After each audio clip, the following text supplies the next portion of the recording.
from the heart of where innovation, money, and power collide.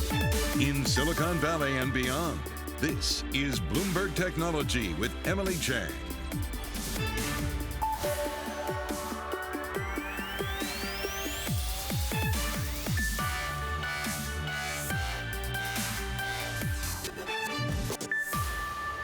I'm Caroline Hyde in New York, in for Emily Chang, and this is Bloomberg Technology. Coming up in the next hour, the race for space. It continues. We'll take you to Cape Canaveral, Florida, where SpaceX is preparing for the first ever all-civilian space launch. That's later tonight. What to expect right from the heart of the action. Plus, a mental risk to teenagers. Now, that is what U.S. Senators Richard Blumenthal, Marsha Blackburn are calling Instagram. How help from a whistleblower could get the social platform in some serious hot water. And Pfizer says latest data shows the efficacy of its vaccine wanes over time. This comes as Raytheon joins the list of companies mandating vaccinations for its employees. We'll give you a roundup of all the virus and vaccination headlines of the Microsoft president and Disney CEO head to see President Biden on the matter. Meanwhile, we'll get you that in a moment. But first, stocks rose the most in almost 3 weeks, actually. The Nasdaq doing pretty well. Let's dig into the details. Bloomberg's Kriti Gupta's here. Well, Caroline, people worried about when those dip buyers would go away. Turns out they actually did show up. Well, really kind of a plot twist when it comes to the market today. A lot of it had to do with technicals, but the end story is the S&P 500, the Nasdaq ending in the green. What really caught my eye, though, is the semiconductor index, the SOX index. You actually saw it up about 0.5%, underperforming the broader benchmark. This is interesting, Caroline, because it's doing what the opposite of what the tech trade is. In the last couple of days, we talked about tech really being under pressure. Semiconductors were actually up. Today, they're underperforming, so something to watch in the days ahead. And lastly, I really want to bring up the point of the DRIVE ETF. DRIV is the ticker, up a whopping 1.2%. A lot of this has to do with headlines out of Rivian. Reuters reporting an $8 billion IPO maybe in its future. That's the EV maker backed by Amazon. I really want to get to a terminal chart, though, because a lot of the news came out of China. Really more regulatory scrutiny coming out of China, this time for casino operators. And you can really see on this chart, look at how much casino operators have really been under pressure compared all the way back to 2008. This is the biggest on record, a 22% drop for the index. This is really interesting because it actually feeds into what you're seeing for a lot of those Chinese U.S. listed shares. And a lot of that has to do with the tech space in particular. If I can compare the Chinese stocks to what we're seeing with big tech in particular here in the U.S., you are seeing this divergence year to date. But I want to show you what's happening at the end of the chart. A dip lower, Caroline, really tells you here that tech bundle trade, it is actually a bundle trade now. Global tech now getting some of the heat from what's going on over in China, Caroline. Yeah, got to keep it across all the latest China news when it comes to U.S. investing. Kriti Gupta, we thank you. Let's get to our top news, though, right now, which is SpaceX gearing up to launch its first ever all-civilian-led mission to orbit this evening. Now, it's carrying a crew of 4, including billionaire Jared Isaacman, who is funding the trip and raising millions to benefit St. Jude Children's Hospital in the process. Joining me to discuss more about, well, the excitement that builds and the opportunity of space travel, Dylan Taylor, Chairman and CEO of Voyager Space Holdings, and Bloomberg's Ed Ludlow, who's at Kennedy Space Center, just a couple of miles from the launch pad. First of all, Ed, set the scene for us. Tell us about the excitement, the preparations. What are you experiencing?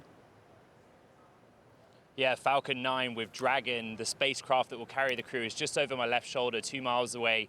As you said, the crew have eaten, they've had medical checks, and they've suited up. And they've just actually boarded some Tesla Model X's, is anyone surprised, to Launch Complex 39A, sort of this historic launch pad that has been the site of so many NASA missions over the decades. And, you know, as you say, Caroline, these are pure civilians. Being an astronaut is not their day job. They've had 5 months of intense training, largely at SpaceX's facility in Hawthorne, California, where they've gone through everything you'd expect, exposure to severe G-force. They were taken up in fighter jets to simulate that as well. Literal virtual reality simulations of what it will be like inside Dragon if something goes wrong. And if something does go wrong, then it will be down to Jared Isaacman as the mission's commander to act in the way that he thinks is appropriate in the way that he's been trained, backed up by the other 3 crew members.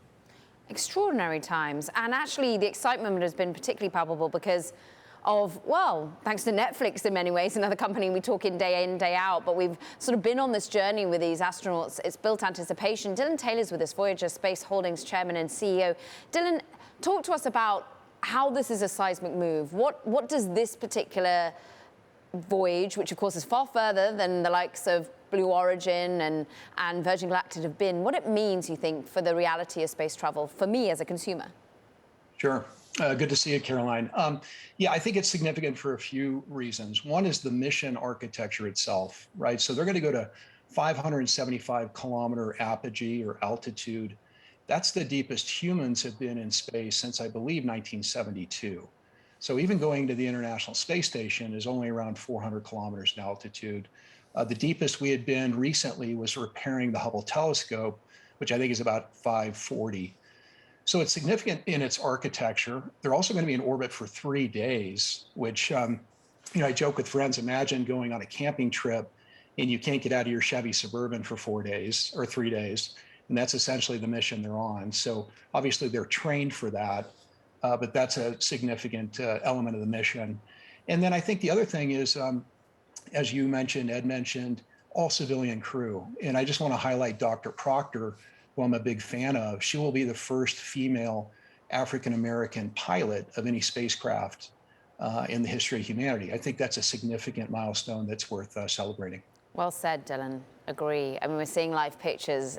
They're clearly really close as a group, and they clearly had to get to know each other pretty intimately, as we understand Dylan painting the picture of sharing such close quarters for 3 days or so.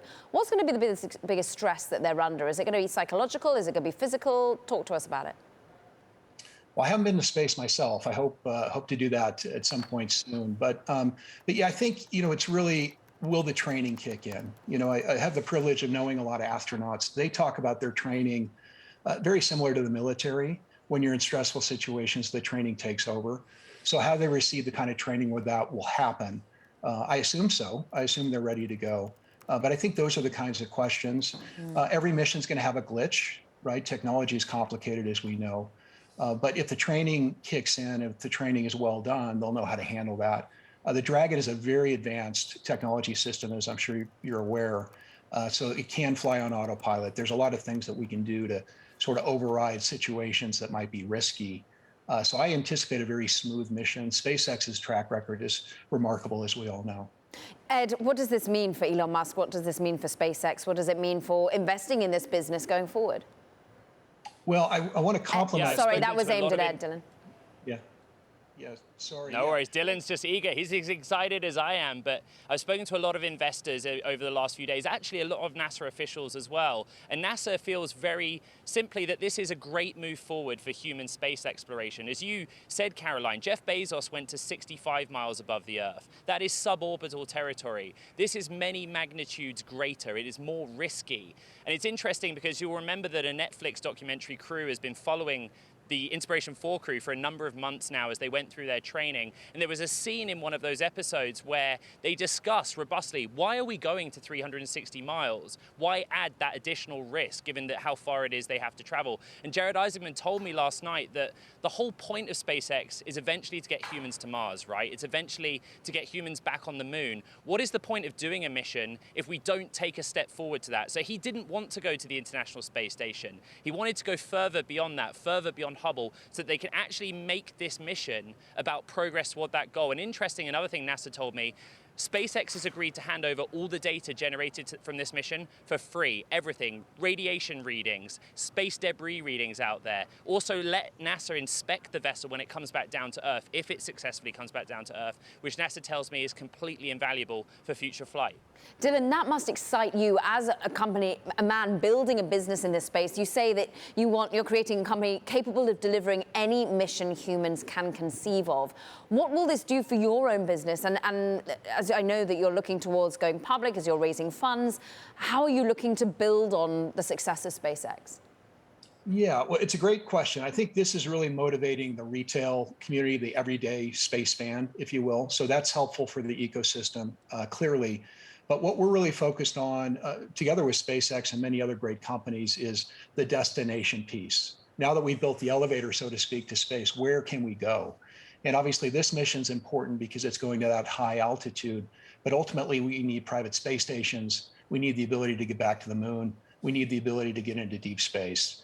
So we're really focused on destinations and laying infrastructure that enable that in the future.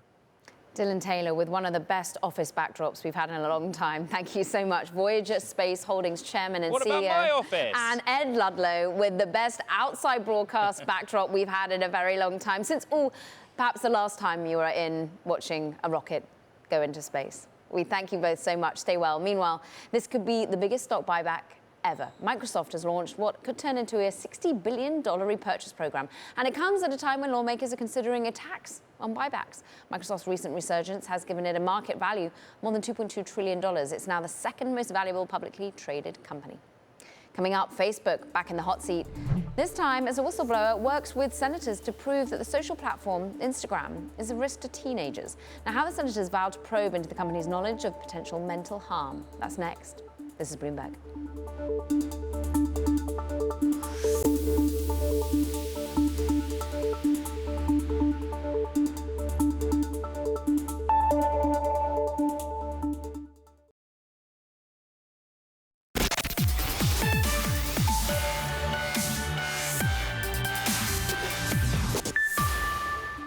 Now, the Federal Trade Commission, the FTC, has found hundreds of deals by U.S. tech giants that have flown under the radar of merger watchdogs. FTC Chair, that's Lena Khan, says antitrust enforcers must be more aggressive in making sure companies aren't taking advantage of so-called loopholes to avoid reporting deals to regulators. Now, the findings of the FTC study could bolster arguments that competition cops, they need to step up scrutiny of acquisitions by tech platforms to curb their power.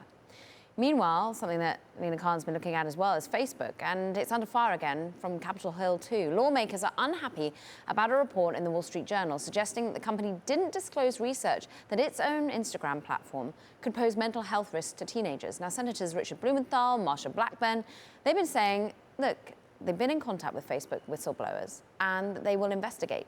Bloomberg's Naomi Nix joins us for more, and credit where credit's due. I mean, this is some really investigative reporting done by the Wall Street Journal. The Facebook files, I've been riveted by the Wall Street Journal podcast, for example, on it. And talk to us about what is, again, coming to light in terms of Facebook's own protection of data and whether or not they really reveal enough at the most prominent time.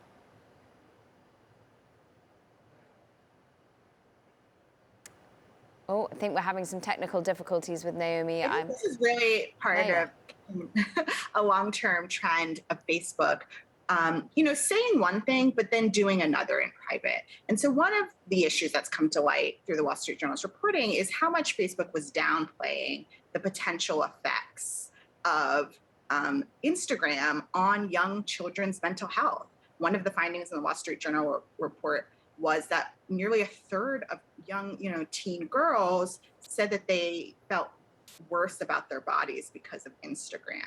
And this is an issue that's coming to light at a time when Facebook is expected to be expanding its offerings for young children. It's currently building what it's internally called Instagram Youth, which would be a platform for children under the age of 13, and something that lawmakers had previously expressed concerns about. I think this is sort of the problem that sits so ill with many of us, Naomi, is we kind of knew it. And Facebook clearly has known it. But for many, not just teenage girl, me as a grown woman, knowing that sometimes scrolling through Instagram doesn't bring out the best feelings within me, how have we seen the internal documents shine a light on proposed ways of negating this? Because at the moment, it just feels like the rivals are getting ahead of them, the likes of TikTok coming out with ways in which to protect the mental health of their user base. Yes, so Facebook has been saying, for quite some time that it's looking at ways to reduce, this pressure to be perfect on its platform. That was one of the reasons for the introduction of stories, because the posts would disappear after a certain amount of time. But I think what the reporting is suggesting is this is still, a wildly, feature of Instagram, the nature of Instagram. And one of the reasons that young people have been flocking to Instagram is because celebrities bring you into, their quote unquote perfect lives. And, Facebook really wrestled with, do we really want to reduce that in favor of elevating content from people that who perhaps live more ordinary lives? Yeah. I mean, let's play devil's advocate here, because that's come out in Facebook's support. At the moment, it's just humanity, really. It's just individuals, it's the way in which we program, the way in which we behave that's just brought to light. And yes, in some ways, it's the wonderful things that are brought to light, the good that is done, the sharing, the creations, the friendships. But quickly, Naomi, there's also the bad side. Yeah, there is, what Mark Zuckerberg has told Congress, is look, I actually think social media provides for many young people a great social outlet for them to connect. And not every young person, and perhaps not even most, reap negative mental health effects from the platforms. And so they're trying to, balance the good with the bad. Naomi Nix, always so smart on all these things. We thank you so much for giving us the inside track on, well, the ramifications of that reporting from the Wall Street Journal. Meanwhile, coming up, Qualcomm CEO Cristiano Amon.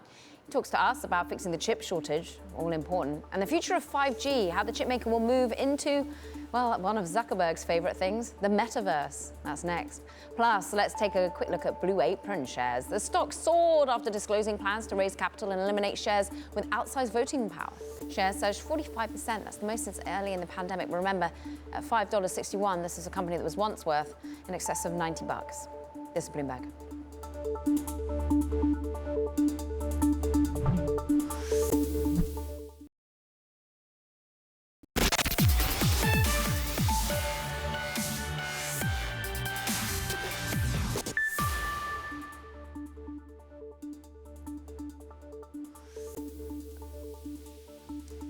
I think we were going to play you some sound there, but clearly European Competition Commissioner Margaret Vestager is currently warning against relying on a handful of semiconductor companies to alleviate the global chip supply shortage. Let's see if we can listen to that sound now. No, we'll bring it to you in a little moment. I think it's really important that we get a much more diversified supply chain when it comes to chips.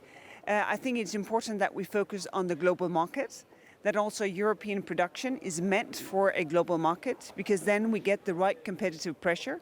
But I think it is important that we diversify. We cannot just have it that we depend on very few, very big chip producers. There she is, Margaret Vestager. Meantime, the CEO of one of those semiconductor companies says chip demand continues to outstrip supply. Now, Qualcomm CEO Cristiano Amon sat down with Emily Chang for the latest episode of Bloomberg Studio 1.0. We're short on everything, like on every single product across every single industry that we participate in. We're short. If semiconductor companies come in and say, we are not short, you should be worried about them, because I think the demand is very high across all industry. We see this accelerated digital transformation happening. And we were able to be fortunate to have scale to multi-sourcing, put capacity expansion plans in place, and those are going to come to fruition as we get to the end of this calendar year. So as we enter 2022, we're going to see, for the absolute majority of our business, supply and demand will start to match. Which chips are the biggest exceptions? Which are going to take the longest to come back? There has been a very broad industry shortage of power management IC. Also, when you think about electrification, electric cars, the batteries use a lot of power management ICs, and those are capacity was finite. The industry has not been investing in that capacity. So is that why years. Elon Musk has been complaining about this? I think in general, everyone is complaining about the shortage of legacy technology. And but even those are going to come online, and we'll feel good about where we're going to be in 2022. But are you saying that chips in cars, in particular, are going to have more difficulty? What happened with the pandemic, and you had disconnect between supply and demand, but the percentage of digital in cars are increasing at a very fast pace. I think the car industry is transforming. Electronics in the car are becoming extremely important. That's part why our automotive business is growing so fast. And I think the car in general is just consuming more IC, more silicon. And that's why this industry is going to take a little longer to recover. But, even in general, say globally, across all industries, we're going to be out of this crisis as we get to the second half of 2022. I think the automotive industry is probably going to take throughout 2022 to recover. We also see pockets within consumer electronics that there's also going to take longer to recover. But in general, as we get to the first half of 22, I think this entire crisis is behind us. Qualcomm's last few years were dominated by really big legal challenges. Are those legal challenges behind you for good? All of those are behind us right now. I would argue that we're, especially as relate to our licensing business, we have one of the most stable times in the history of the company. I've been with the company since the very beginning, and in the history of our company, we never had more stability in the licensing business. And I'll argue that our model has been battle-hardened by all regulators across the globe. And we feel very good about, having the value for our licensing business recognized, but also what we bring to the industry, and we feel good about it. Your relationship with Apple in particular went through a few difficult years, bitter lawsuits. Where is that relationship today? Relationship is great. We have a multi-year agreement with them. There's a lot more to Qualcomm than the Apple relationship. Qualcomm has an incredible opportunity in mobile with 5G, especially as new players are rising. It's incredible to see companies like Xiaomi becoming the number 2 in the world. In Europe now, this month, they're number 1 in shipments, which is incredible. And we are becoming the essential ingredient for all of this cloud economy that is upon us by connecting everything on the edge. And that's part of how the company is diversifying. So we're very happy about that. And I think the company at the very end will be a company of many relationships. Is Qualcomm going to be in the metaverse? Are your chips going to be in the metaverse? We have started working early with augmented reality and virtual reality. Those are becoming meaningful business. We have an incredible relationship with Facebook on Oculus. I think that's on VR. We've been working with companies like Microsoft on augmented reality. I think mixed reality is going to be a reality for us, pun intended. I feel that the next phone is going to be immersive glasses, and we're going to have glasses that we're going to wear, and it's going to be paired with our phone, and eventually we're just going to have glasses. Our phones are going to be glasses, augmented reality glasses? Think about this. You're going to get glasses that look like this. You'll be able to have 5G modem and computation in your glasses. You're going to bring the on-demanding computing of the cloud, and you'll be able to, with those glasses, we'll be able to look at everyone, look at everything, and if you look at somebody and we'll say, I'm going to facial recognition, go to the cloud, check on Instagram, LinkedIn, everything, get all information you need in real time, as well as objects and things that you want to research upon. That's no longer a technology issue. It's just a matter of having the ecosystem to mature. I think there's an incredible opportunity to change healthcare, to change education, productivity, as we bring full immersive augmented reality into glasses. And you can watch more a little bit later. This is Bloomberg.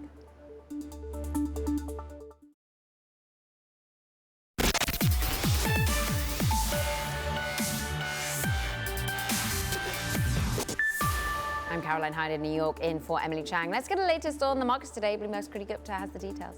Well, Emily, I wanted to take a step back. Excuse me, Caroline, I'm so sorry, in the habit. I wanted to take a step back and look at big tech, look at those year-to-date performance in particular, because you're starting to see a little bit of a divergence. We're talking about this recovery trade, and you're starting to see that a little bit in big tech. Apple, for example, actually underperforming some of its peers, only up 12% year-to-date. But if you compare that to Alphabet down here, 64%. That is over 5 times on a percentage basis what Apple is making. A lot of that has to do with business revenue, really that recovery trade showing up in more of those economically sensitive tech sectors. I also want to bring it to our next slide, and that, of course, is going to be simply non-profitable tech, because we're talking about how you get into the big tech trade, how you kind of spot the early Apple, the early Amazon. Well, a lot of that requires stomaching some losses, and that's kind of what you're seeing here. Really, at its peak, you saw quite a little bit of money, people diving into tech, willing to take that risk, even if it wasn't making a profit, kind of that typical growth trade. Now, not so much. You are seeing that trade fade. It's actually really interesting, Caroline, because the Bank of America actually came out and talked about some of the sectors that could become the next big tech. Some of those include 6G networks, green mining, electric cars. But right now, this index in particular coming out of Goldman Sachs, not performing as great as it once was. I want to end with more on that risk-taking capability, which I'd like to measure with cryptocurrencies, that risk sentiment indicator. Crypto actually higher on the day and taking with it all of those crypto-related stocks. That's what today was. Caroline, let's see what tomorrow brings. Yeah, Steve Cohen seemingly getting ever more involved in the crypto space, thanks to his son, Kriti Gupta. Thank you so much. Meanwhile, let's talk about, well, we've got to talk about it, the vaccine, COVID. We've just had, of course, President Biden bringing up some CEOs into Capitol Hill to talk about mandating the vaccine. And notably, we want to talk about Pfizer saying that the COVID-19 vaccine's efficacy erodes over time, but did say that the booster shots are safe and effective against the virus. Let's talk to Max Neeson of Bloomberg Opinion about all of this right now, because everywhere we go, we're talking about it, whether it be whether we need a booster, what sort of age group is going to be having it, and indeed whether our companies are going to be mandating vaccines, let alone boosters. Start to us about the need for a booster. I feel I got slight whiplash on it. Sure, it ends up being remarkably complicated. So there are sort of two areas that you're talking about when you're talking about boosters. The first is, do we need them? And that sort of depends on the problem you're trying to solve. If you're worried about waning protection against infection, then yes, we are seeing some decline, more symptomatic cases in vaccinated people, especially those who were vaccinated earlier. But where there's much less of a decline is in protection against severe disease and death. So that makes for something of a complicated decision or determination about booster shots when you're talking about, vaccines that are still, on a global basis at least, in quite limited supply.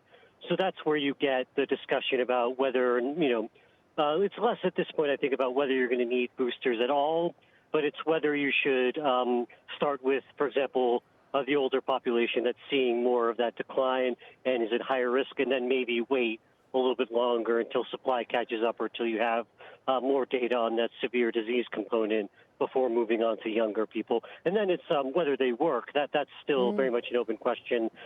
Very early data from Israel suggesting yes, but it's quite early to say. And then, of course, the data from the companies saying that they see a rise in antibody levels, but again, we don't know exactly what that correlates to in the real world.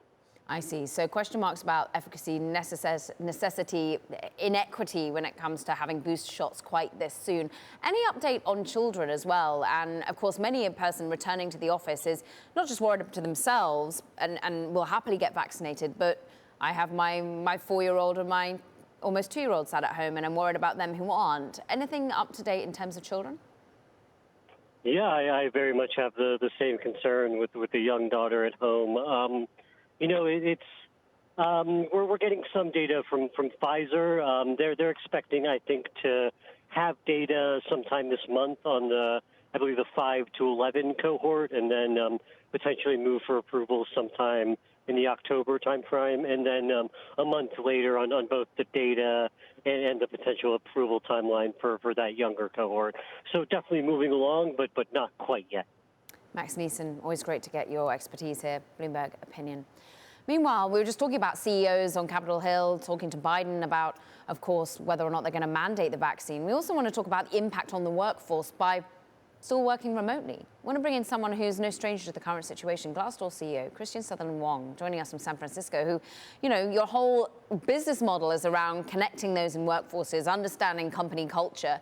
How are currently the employees faring in this time? We all know that many are being impacted from a mental health perspective.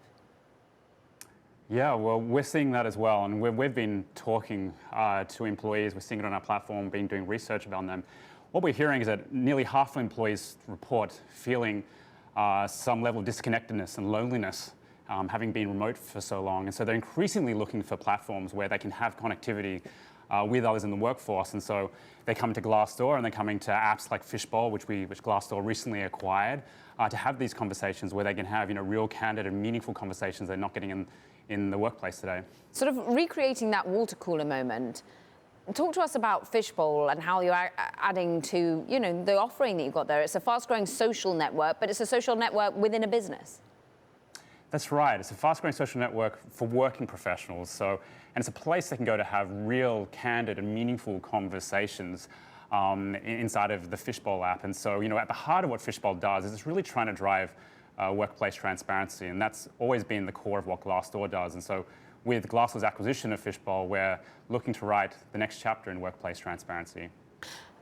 Okay, so talk to us about the transparency. How much are these purely private conversations that are going on? Is it something that you can give a sentiment check to the business itself? Because what's so useful about Glassdoor is that you give the data in a transparent but non-linear way. You don't get to understand that it's me that's saying it, but you might be able to help a CEO, for example, to understand whether things are going right or wrong within their business. Yeah, absolutely. I mean, at the core of Glassdoor, we're here for job seekers. We want to give them the inside scoop, but we're also so valuable for employers and for CEOs to really find out, to get a buzz of what's going on in their workplace. And that's how people use Glassdoor today. And that's how I've been finding I use Glassdoor, but also how I've been using Fishbowl over the last couple of years. We have our own company bowl on Fishbowl, so that's a Glassdoor employee bowl with just verified employees of Glassdoor employees in the bowl. And I love going into it to just check on what are people saying, the real chatter on what people care about. And it can be, very lighthearted stuff, as you said, water cooler conversation, but also, meaningful stuff as well to get feedback and to really know what the pulse of the organization was happening right now. So are you anonymous on it? I do both. I come in anonymous, where it feels like by bringing anonymity, it takes away that kind of psychological size.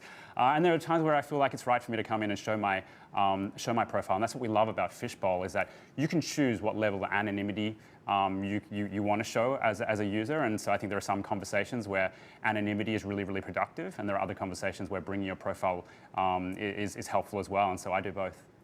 Christian, how are you leading your business at this time? How are you responding to your own employees about whether they want a work from home, work hybrid model, what their future looks like? Yeah, it's been quite a roller coaster ride. We were very early in the pandemic to send people home, and it really came down to putting people's safety and well-being first, and the safety and well-being of their families. And I think people respected that. And what we saw on our platform is that companies who took that posture overwhelmingly got fantastic reviews from their employees for having put their safety and well-being first. We've adapted to how well it's actually working remotely, and we've embraced a work from anywhere policy, and that is itself opened up whole new sets of talent which we can now tap into. And we are a growing company and hiring a lot of people right now, and so it's been really helpful for us. And then now I think, like many, we're grappling with how we think about vaccines and the return to work. And coming back to Fishbowl, this is probably one of the most heated discussions we have on Fishbowl right now, where we have like more than 2,000 people commenting in to talk about should their employer require a vaccine to come back to work, and something that many employers are grappling with right now, and certainly something that we're thinking through as well. We want to thank you. That's a really open, transparent conversation with you, Christian Sutherland Wong, Glassdoor CEO. Coming up, Robotics 101. We hear from the founder of Sinovation how robots could be fun companions for students at school in the future. And could they eventually replace teachers? Speaking of schools, Stanford, well, it's been ranked the top US business school in Bloomberg Businessweek Best Business Schools MBA ranking. Now, the California-based university is a repeat winner, again scoring the highest in compensation, networking, entrepreneurship. Dartmouth, Harvard, Chicago, Northwestern, well, they round out the top 5. This is Bloomberg.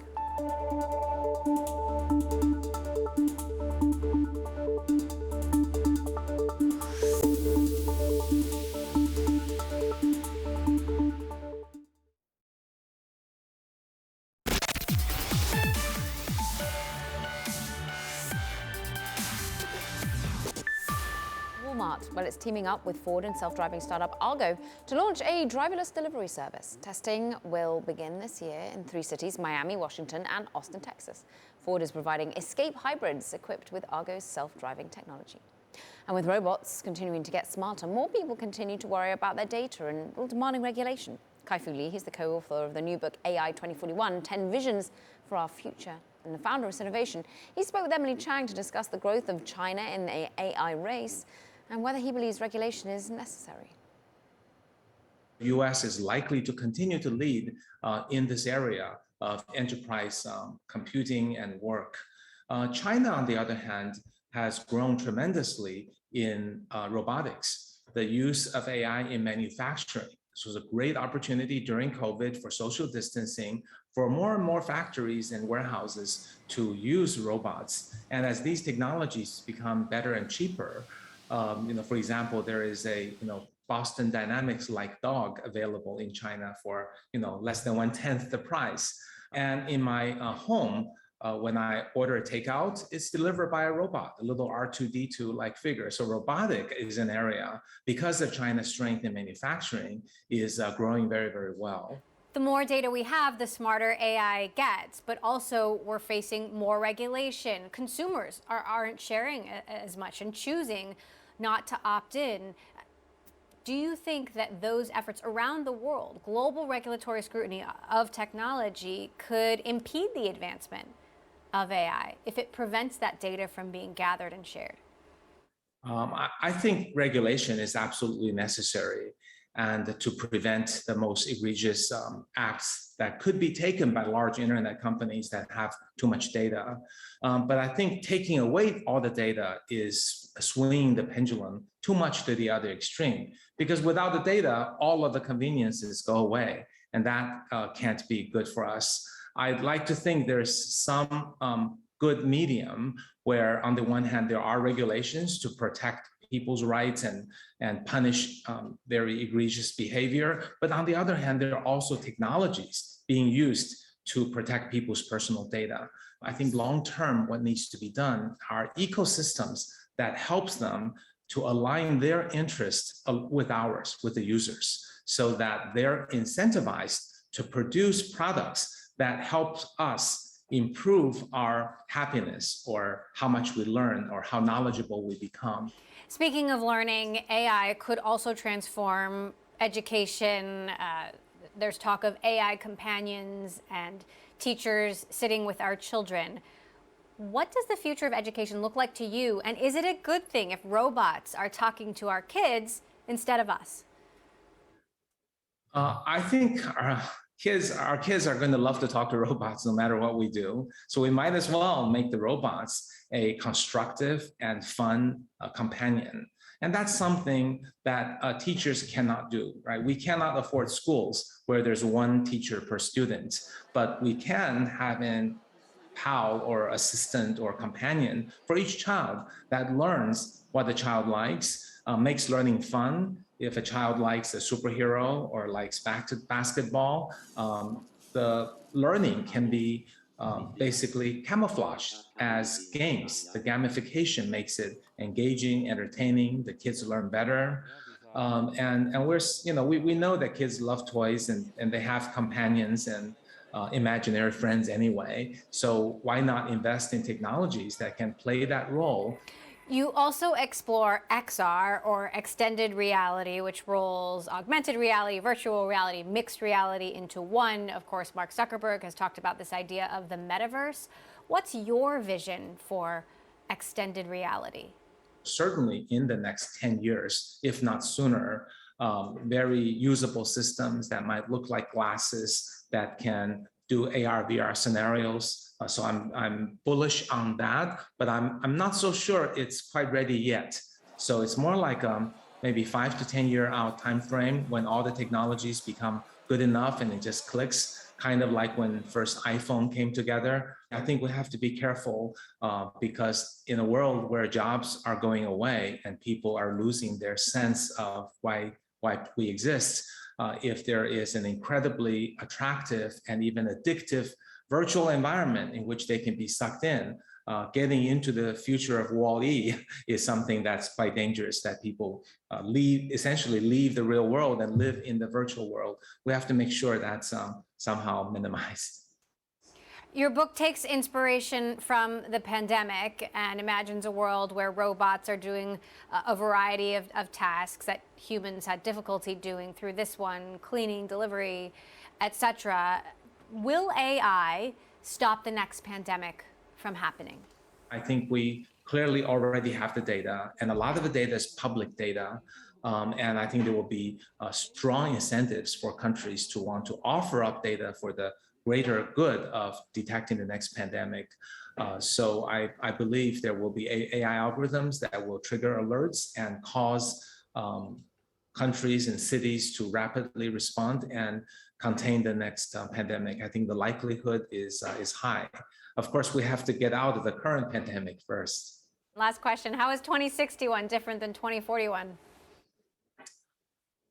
I think there are a lot of questions that I deferred because I don't think singularity would happen, superintelligence would happen. I don't think people would fall in love with AI. I don't think there would be AI would have the mind of their own, self-awareness and desire and emotion. I'm quite sure in 20 years that won't happen. In 40 years, I'm a lot less certain. So that might be the next big breakthrough. Talk about long-term thinking there. Founder of Innovation, speaking with Bloomberg's Emily Chang. Check out his new book, AI 2041, 10 Visions for Our Future. Coming up, the future of investing might be alternative, of course, information. And we're looking at the financial technology company, Pagaya. That's what they're betting on. AI, company heading in public markets via a SPAC, of course. We talk to the CEO next. This is Bloomberg.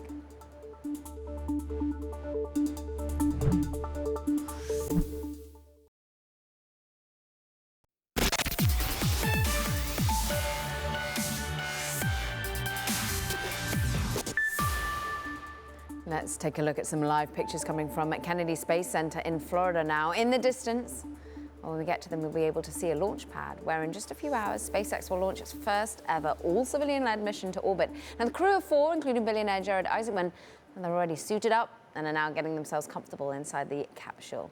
They're expected to blast off shortly after 8 p.m. Wall Street time and for a 3-day journey into the Earth's orbit. Make sure you stay tuned to Bloomberg TV for full coverage and our Ed Ludlow down there. Meanwhile, let's talk about artificial intelligence again. And in the financial space, financial technology company, Pagaya, has expanded its access to consumer loans through proprietary, as has announced it's hitting the public market via a special purpose acquisition company. The SPAC comes through a combination with EJF, a leading investor in the US banking sector. And Pagaya CEO Gal Krubiner joins us now for an exclusive interview. I mean, a healthy valuation in the tune of about $9 billion, I understand. Let's talk, Gal, about what exactly you do. You're working across consumer loans, auto loans, all sorts of areas of finance. Where are you trying to make it more efficient? Hi, Caroline. Thank you so much for having me today. Super excited to be here. And to your question, Pagaya is a very unique company. We have created a very strong AI network that is enabling our partners to create a better outcome for their customers.